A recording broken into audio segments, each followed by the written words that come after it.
नमस्कार विद्यार्थी मित्रों, नालंदा विद्यालय के YouTube चैनल पर आप सभी का स्वागत है। मैं उमेश कुमार यादव, विषय हिंदी कक्षा 8 के लिए जो पाठ्य पुस्तक अरहुल हिंदी पाठमाला है उस पाठ्य पुस्तक का पाठ नंबर 17 जिस समाज में तुम रहते हो, इस चैप्टर का पार्ट है। पार्ट 1 में हम लोगों ने कविता को पढ़ा था, समझा था। इसके अंतर्गत पार्ट 2 में हम लोग आज देखेंगे मौखिक प्रश्नों का उत्तर, लिखित में लघु उत्तरी एवं दीर्घ उत्तरी के प्रश्नों का उत्तर एवं भाषा की बात के प्रश्नों का उत्तर। सबसे पहले हम लोग मौखिक प्रश्न पढ़ेंगे, इसके बाद उसके एक एक उत्तर को साथ साथ समझते चलेंगे और मौखिक के बाद लिखित के बाद हम लोग भाषा की बात के प्रश्नों के उत्तर को पढ़ेंगे। तो चलिए हम स्टार्ट करते हैं। सबसे पहला क्वेश्चन हमारा है कि मनुष्य समाज की शक्ति किस तरह है। क्या कर रहा है? पहला क्वेश्चन, मौखिक प्रश्न का पहला क्वेश्चन है, मनुष्य समाज की शक्ति किस तरह है। मनुष्य को समाज की शक्ति किस तरह माना जाता है, किस उदाहरण के तौर पर कविता के आधार पर इसका उत्तर देना है। तो कविता का अर्थ जब समझाया जा रहा था उसमें बताया गया था, मनुष्य समाज की शक्ति ठीक नदी की जल की धारा की तरह होता है। जैसे अनगिनत जल की धाराएं इकट्ठा होकर के नदी का निर्माण करती हैं, नदी का प्रवाह धारा बनती हैं, ठीक उसी प्रकार से अनगिनत मनुष्यों को इकट्ठा होने से एक समाज का निर्माण होता है। तो प्रश्न आपका है, मनुष्य समाज की शक्ति किस तरह है। तो इसका उत्तर हो जाएगा, सरिता की अगणित लहरों की तरह। सरिता माने नदी, अगणित माने जिसकी गणना न की जा सके, जो अनगिनत हो, बहुत ज्यादा संख्या में हो, उसके लिए अगणित शब्द यूज किया जाता है। सरिता की अगणित लहरों की तरह समाज की शक्ति मनुष्य होता है। क्वेश्चन नंबर 2 में इस कविता का सस्वर वाचन कीजिए। इसका वाचन करना है, इसको खुद से पढ़ लेना है, इसके लिए और कुछ नहीं करना है। क्वेश्चन नंबर 3 है, मनुष्य समाज में क्यों रहता है। मनुष्य समाज में क्यों रहता है। तो क्यों रहता है उसका मतलब जान ले। मनुष्य सामाजिक प्राणी है, इसलिए वह समाज में रहता है। मनुष्य एक सामाजिक प्राणी है, इसलिए वो समाज में रहना पसंद करता है।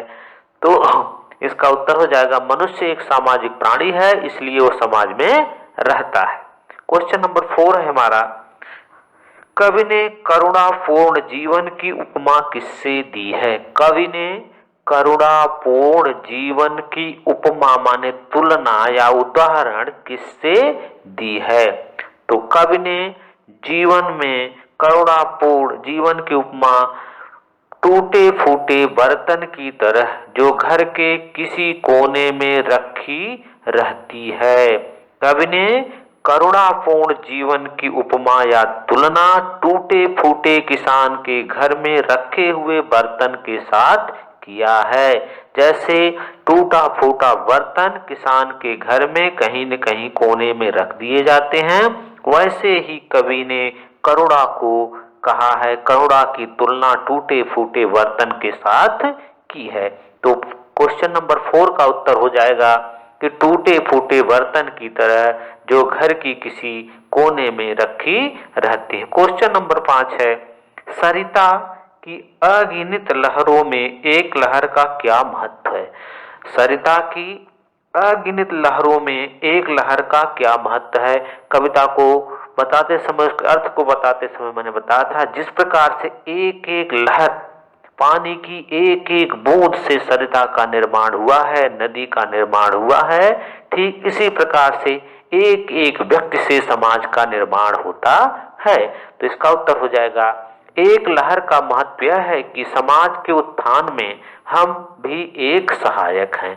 समाज के उत्थान माने विकास में प्रत्येक व्यक्ति की आवश्यकता होती है। प्रत्येक व्यक्ति उसके विकास में क्या होता है, जब सहायक होगा तभी समाज का निर्माण हो पाएगा, तभी समाज का विकास हो सकता है। एक एक लहर का महत्व है कि समाज के उत्थान में हम भी एक सहायक हैं। सहायक माने सहायता करते हैं समाज के निर्माण करने के लिए। नेक्स्ट हमारा स्टार्ट होता है लघु उत्तरी और दीर्घ उत्तरी क्वेश्चन, जो लिखित क्वेश्चन के अंतर्गत आता है। तो लघु उत्तरी क्वेश्चन पहला हम लोग देखते हैं। अनुपेक्षित आवश्यकता का क्या अर्थ है? अनुपेक्षित आवश्यकता का क्या अर्थ है, इसको देखिएगा। अनुपेक्षित आवश्यकता का अर्थ है जिसकी उपेक्षा माने उम्मीद, जिसकी उम्मीद न की जा सके, जिसकी उम्मीद, जिसकी आशा न की जा सके, यानी रहकर भी न होते हुए का आभास होना। अनुपेक्षित आवश्यकता का अर्थ है जिसकी उम्मीद न की जा सके, यानी रहकर भी न होने का बोध होना। जैसे कोई व्यक्ति उपस्थित तो रहता है लेकिन वह किसी काम का नहीं होता, तो उसके लिए कहते हैं ये होते हुए भी न के बराबर है। तो इसीलिए अनुपेक्षित शब्द यहाँ यूज किया गया। अनुपेक्षित शब्द का अर्थ है जिसकी उपेक्षा उम्मीद न की जा सके, जिससे कोई उम्मीद न की जा सके। सीधा सीधा समझिए, अनुपेक्षित का मतलब है जिससे कोई उम्मीद, कोई आशा न की जा सके, होते हुए भी वह किसी कार्य को करने लायक न हो, उसके लिए अनुपेक्षित शब्द यूज किया जाता है। तो फिर से देख लो इसको। अनुपेक्षित आवश्यकता का अर्थ है जिसकी उपेक्षा उम्मीद न की जा सके, यानी रहकर भी न होते हुए का आभास होना। समाज की सारी सुख सुविधाओं का भोग करके खुद को समाज सेवक नहीं बनाना। कहने का मतलब है समाज में बनाए गए नियमों का, बनाए गए शिष्टाचार का, सबका उपयोग करके और समाज के लिए कुछ न करना अनुपेक्षित आवश्यकता कहलाता है। रह करके भी न रहने का बोध कराता है। तो साधारण भाषा में समझ जाइए आप लोग, अनुपेक्षित आवश्यकता का अर्थ होता है जो व्यक्ति रह करके भी किसी काम में न आए तो उसके लिए कहा जाता है कि अनुपेक्षित है, इससे कोई उम्मीद मत करो। एक बार इसका उत्तर फिर से हम लोग देख लेते हैं। अनुपेक्षित आवश्यकता का अर्थ है जिसकी उपेक्षा उम्मीद न की जा सके, यानी रहकर भी न होते हुए का आभास होना। समाज की सारी सुख सुविधाओं का भोग करके खुद को समाज सेवक नहीं बनाना, यह अनुपेक्षित आवश्यकता का अर्थ हुआ। अनुपेक्षित आवश्यकता का मतलब है होते हुए भी न होने का बोध कराना, जो किसी काम का न हो उसके लिए अनुपेक्षित शब्द यूज किया जाता है। नेक्स्ट क्वेश्चन है, इस कविता के कवि का नाम बताइए। इस कविता के कवि का नाम, परीक्षा में इस तरह से क्वेश्चन नहीं आएगा। जब भी परीक्षा में क्वेश्चन आएगा इस तरीके से आएगा, जिस समाज में तुम रहते हो इस कविता के कवि का नाम बताइए। इस तरीके से क्वेश्चन पूछा जाएगा, जिस समाज में तुम रहते हो इस कविता के कवि का नाम बताइए। तब इसका उत्तर हो जाएगा, इस कविता के कवि त्रिलोचन जी हैं। इस कविता के कवि कौन है? त्रिलोचन जी हैं। नेक्स्ट आता है हमारा दीर्घ उत्तरी क्वेश्चन। दीर्घ उत्तरी पहला क्वेश्चन है, मनुष्य को समाज की शक्ति क्यों कहा गया है? मनुष्य को समाज की शक्ति क्यों कहा गया है? क्या यह सच है कि मनुष्य समाज का निर्माता है? करा है, मनुष्य को समाज की शक्ति क्यों कहा गया है? क्या यह सच है कि मनुष्य समाज का निर्माता है? तो इसका उत्तर देखिए, करा है मनुष्य ही समाज का निर्माता है। यह बात तो सत्य है, मनुष्य ही समाज का निर्माता है। वह समाज का उत्थान और पतन दोनों कर सकता है। मनुष्य ही शक्ति बनकर समाज का निर्माण करता है, वही समाज एक सफल और सशक्त राष्ट्र बनता है। अतः मनुष्य समाज की शक्ति है। प्रत्येक मनुष्य जो है समाज की क्या है? शक्ति है, ताकत है। बिना मनुष्य के समाज का निर्माण नहीं हो सकता। इसके उत्तर को फिर से रिपीट करता हूं, मनुष्य ही समाज का निर्माता है। मनुष्य से समाज का निर्माण होता है, मनुष्य ही समाज का निर्माता है। वह समाज का उत्थान, उत्थान माने विकास करता है, और पतन दोनों कर सकता है। मनुष्य चाहे तो समाज को ऊपर ले जा सकता है, चाहे तो उसको नीचे नष्ट भी कर सकता है, डुबा भी सकता है, पतन कर सकता है। मनुष्य ही शक्ति बनकर समाज का निर्माण करता है। मनुष्य अपनी शक्ति से समाज का क्या करता है? निर्माण करता है। वही समाज एक सफल और सशक्त राष्ट्र बनता है। जिस समाज में मनुष्य अपनी शक्ति से समाज का निर्माण करता है, वही समाज एक सफल और सशक्त राष्ट्र बनता है। अतः मनुष्य समाज की शक्ति कहलाता है। तो कहने का मतलब यह हुआ कि मनुष्य ही समाज की शक्ति होता है, और मनुष्य अगर सफल समाज का निर्माण करता है तो सफल राष्ट्र बनता है, और सफल राष्ट्र जब बनेगा तो देश का विकास होगा। अतः मनुष्य समाज की शक्ति माना जाता है। नेक्स्ट क्वेश्चन है, कवि ने समाज जीवन का प्रतीक होने के लिए मानव के सम्मुख क्या शर्तें रखी? का क्वेश्चन है, कवि ने समाज जीवन का प्रतीक होने के लिए कहा, समाज जो है जीवन का क्या प्रतीक होने के लिए मानव के सम्मुख क्या शर्तें रखी? उन्होंने क्या शर्तें रखी कि मानव जीवन का क्या है, समाज प्रतीक है? वो देखते हैं हम लोग। करा हर प्रकार से समाज के अंग बनो। मनुष्य को कवि कह रहा है कि प्रत्येक मनुष्य हर प्रकार से समाज का क्या बने, अंग बने, भाग बने, हिस्सा बने। समाज के उत्थान में तुम्हारा भरपूर योगदान हो, और समाज के विकास के लिए प्रत्येक मनुष्य को अपना पूरा योगदान देना चाहिए। जहां भी समाज में नव निर्माण हो, जहां भी समाज में नव निर्माण हो, नई चीजें बन रही हो, उसमें तुम किसी न किसी तरह से तन से, मन से और धन से शामिल हो जाओ, और सरिता की लहरों की तरह, नदियों की लहरों की तरह, धारा की तरह इकट्ठा होकर के क्या करो, कार्य करो। फिर से देख लेते हैं इसके उत्तर को। कहा, हर प्रकार से समाज के अंग बनो। मनुष्य को कभी प्रेरित कर रहा है कि प्रत्येक मनुष्य को हर तरह से, जिस तरह से उसे संभव हो सके, वो समाज का क्या बने, अंग बने। समाज के उत्थान माने विकास में तुम्हारा भरपूर योगदान हो, और समाज के विकास में प्रत्येक व्यक्ति का क्या होना चाहिए, योगदान होना चाहिए। जहां भी समाज में किसी भी जगह अगर समाज में नव निर्माण हो रहा है, नया कार्य हो रहा है, तो उसमें तुम किसी न किसी तरह से, चाहे आर्थिक रूप से, चाहे शारीरिक रूप से, चाहे मानसिक रूप से, उस समाज का क्या करो, सहयोग करो। उसमें तुम किसी न किसी तरह से तन से, मन से और धन से शामिल हो जाओ, और सरिता की लहरों की तरह इकट्ठा होकर के समाज का विकास करो, नव निर्माण करो। नेक्स्ट क्वेश्चन आता है, कविता का भावार्थ अपने शब्दों में लिखिए। कविता का भावार्थ अपने शब्दों में लिखिए। तो कविता का भावार्थ अपने शब्दों में लिखने का मतलब, इस कविता को पढ़ने के बाद आपको जो इस कविता से अनुभव हुआ, इस कविता में क्या बताया गया, वो चीजें हम आसानी से लिख सकते हैं। तो देखिए इसका भावार्थ क्या है। करा है कि जिस सरलार्थ में तुम जिस समाज में रहते हो उस समाज के निर्माता हो। क्या कर रहा है, तुम जिस समाज में रहते हो उस समाज के निर्माता हो, उस समाज की शक्ति हो। नदियों की लहरों की तरह अनगिनत लहरों।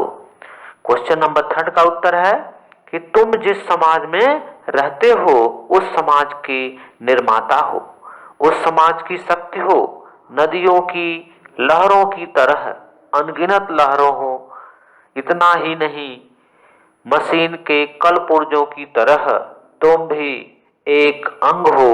जिस प्रकार सभी कल पुर्जे मिलकर मशीन को चलाते हैं, उसी प्रकार तुम भी समाज के चालक हो। अगर समाज में तुम सहायक बनने के बदले घातक बनते हो, तब तुम एक मरे हुए पशु के समान हो। यदि समाज में जितनी भुजाएं सहायक बनी हुई हैं, उसमें से अगर 2 भुजाएं तुम्हारी हैं, तो सच में तुम चिर महान हो। सहायकों में तुम एक सहायक हो। कहने का तात्पर्य यह है कि तुम हर प्रकार से समाज सेवक बनो। तो क्वेश्चन नंबर 3 कहना चाह रहा है कि जिस प्रकार से मशीन का एक भी पुर्जा न होने पर मशीन ठीक तरीके से नहीं चल सकता, उसी प्रकार से प्रत्येक मनुष्य के बिना समाज का सही तरीके से निर्माण नहीं हो सकता। जैसे मशीन के लिए पुर्जे की आवश्यकता पड़ती है, प्रत्येक पार्ट की आवश्यकता पड़ती है, ठीक उसी प्रकार से समाज के लिए प्रत्येक मनुष्य की आवश्यकता पड़ती है। प्रत्येक मनुष्य के सहयोग से ही समाज का निर्माण होगा, वरना जैसे मशीन का कोई पुर्जा अगर निकाल लिया जाता है, मशीन चलना स्टार्ट होना बंद हो जाती है। ठीक इसी प्रकार से यदि आप समाज में एक एक व्यक्ति का महत्व नहीं होगा तो समाज का निर्माण नहीं हो पाएगा। और जो व्यक्ति समाज के लिए घातक हैं, समाज की बुराइयां करते हैं, समाज को निंदित करते हैं, वे व्यक्ति मरे हुए पशुओं के समान है, जिसका कोई अस्तित्व नहीं होता। तो आइए एक बार इसके उत्तर को फिर से हम रिपीट कर देते हैं। जिस समाज में रहते हो उस समाज के निर्माता हो, उस समाज की शक्ति हो। नदियों की लहरों की तरह अनगिनत लहर हो। इतना ही नहीं, मशीन के कल पुर्जों की तरह तुम भी एक अंग हो। जिस प्रकार सभी कल पुर्जे मिलकर मशीन को चलाते हैं, उसी प्रकार तुम भी समाज के चालक हो। अगर समाज में तुम सहायक बनने के बदले घातक बनते हो, तब तुम एक मरे हुए पशु के समान हो।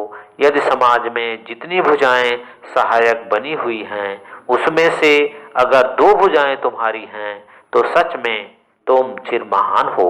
सहायकों में तुम एक सहायक हो। कहने का तात्पर्य यह है कि तुम हर प्रकार से समाज सेवक बनो। अब हम लोग देखते हैं कि भाषा की बात के प्रश्नों के उत्तर। अभी तक हमने देखा मौखिक प्रश्न और लिखित में लघु उत्तरीय एवं दीर्घ उत्तरीय प्रश्नों का उत्तर। भाषा की बात के प्रश्नों का उत्तर देखते हैं। पहला दिया गया है आपकी स्क्रीन पे, निम्नलिखित शब्दों में से उपसर्ग और प्रत्यय अलग करके लिखिए। किया क्या गया है, इसमें कुछ शब्द दिए गए हैं जिन शब्दों के साथ उपसर्ग भी लगा हुआ है, प्रत्यय भी लगा है। तो उपसर्ग और प्रत्यय को अलग करने से पहले इनकी परिभाषा हम लोग देख लेते हैं। परिभाषा के बाद फिर हम इनको अलग करते हैं। उपसर्ग कोई भी वर्ण, उपसर्ग की परिभाषा कोई भी वर्ण या शब्द किसी मूल शब्द के पहले यदि लग करके उसके अर्थ में परिवर्तन ला दे, उसे हम उपसर्ग कहते हैं। एक बार फिर से रिपीट करता हूं, कोई भी वर्ण या शब्द किसी मूल शब्द के पहले लग करके यदि उसके अर्थ में परिवर्तन ला देता है तो उसे उपसर्ग कहते हैं।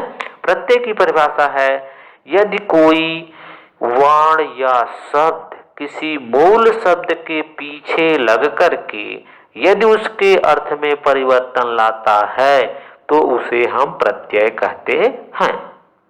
तो परीक्षा में कभी कभी क्या होता है कि शब्द दे दिया जाता है, दोनों को साथ में पूछ लिया जाता है, प्रत्यय और उपसर्ग अलग कीजिए। कभी कभी प्रत्यय दे करके और शब्द भी दिया जाएगा, बोला जाएगा, दिए गए प्रत्यय को जोड़ करके नया शब्द बनाइए। तो इस तरीके से क्वेश्चन के 2 प्रकार से आ सकता है। कभी प्रत्यय को अलग करने के लिए कह दिया जाएगा, कभी शब्द और प्रत्यय दोनों दिया जाएगा, कभी जोड़ने के लिए कह दिया जाता है। चलिए स्टार्ट करते हैं।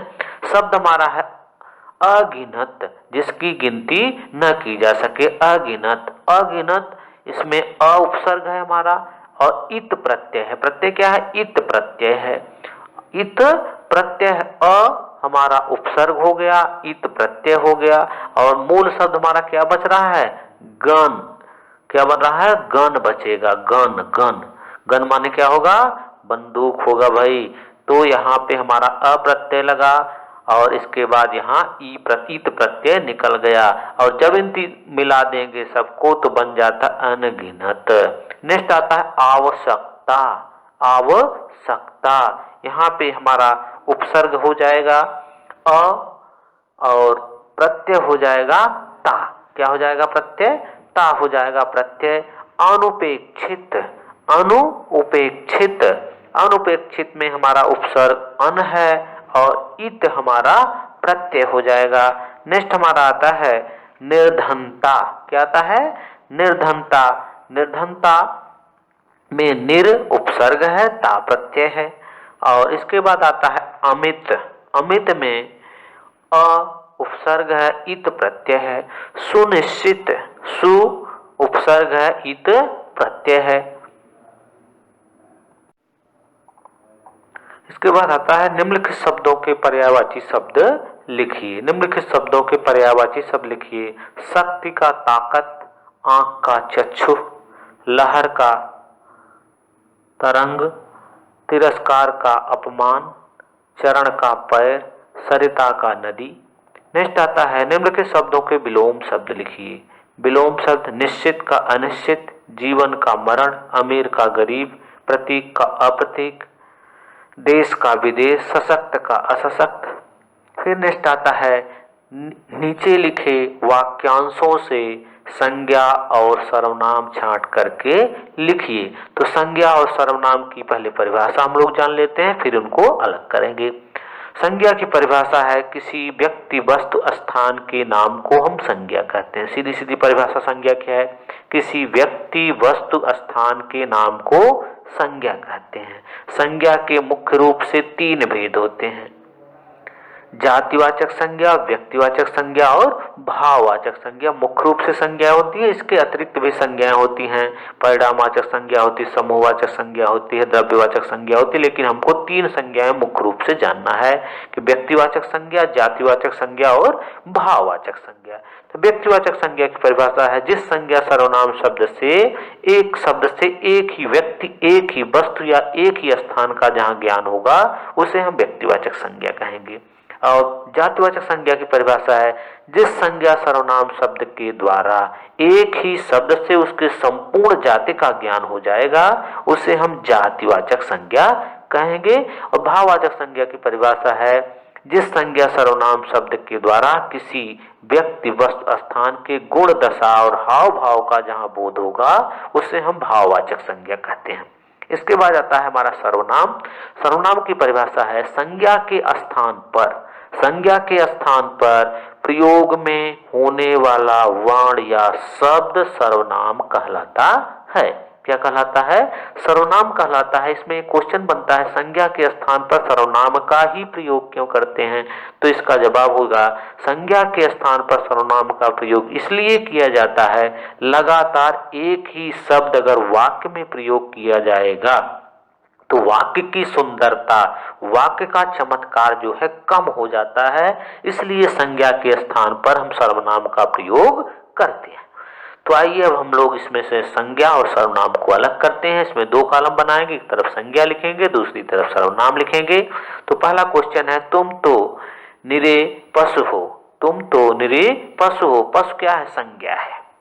पशु संज्ञा के अंतर्गत आ गई। तुम पशु समान व्यवहार मत करो, ये भी पशु है। तुम्हारा निस्वार्थ सेवा मानव का पहला गुण है। मानव भी ये क्या है? संज्ञा के अंतर्गत आ गई। अब आता है हमारा सर्वनाम में, देखते हैं तुम हमारा सर्वनाम है। तुम यहाँ भी सर्वनाम है, तुम्हारा भी सर्वनाम के अंतर्गत ही सब आ जाते हैं, संज्ञा और सर्वनाम। तो इस प्रकार से आपके इस चैप्टर से संबंधित मौखिक प्रश्न, लिखित में लघु उत्तरी, दीर्घ उत्तरी और भाषा की बात के प्रश्नों का उत्तर रहा। तो इस वीडियो को आप पूरा सुनिए, देखिए। 1-2 बार देखेंगे तो उम्मीद करता हूँ इस पाठ से आने वाला सारे क्वेश्चन को आप बहुत आसान तरीके से कर सकोगे।